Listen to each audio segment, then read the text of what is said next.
কাজ হয়ে গেল। এই নববর্ষ উপলক্ষে সালতা উপজেলার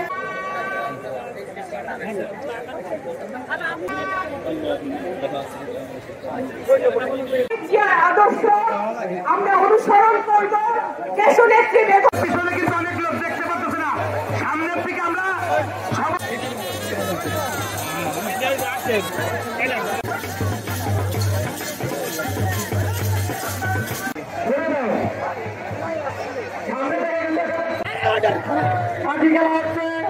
আমাদের নেত্রী থেকে আমাদের এই পাশে কোনো খেলা থাকবে না, কিছুক্ষণের মধ্যে আমাদের খেলা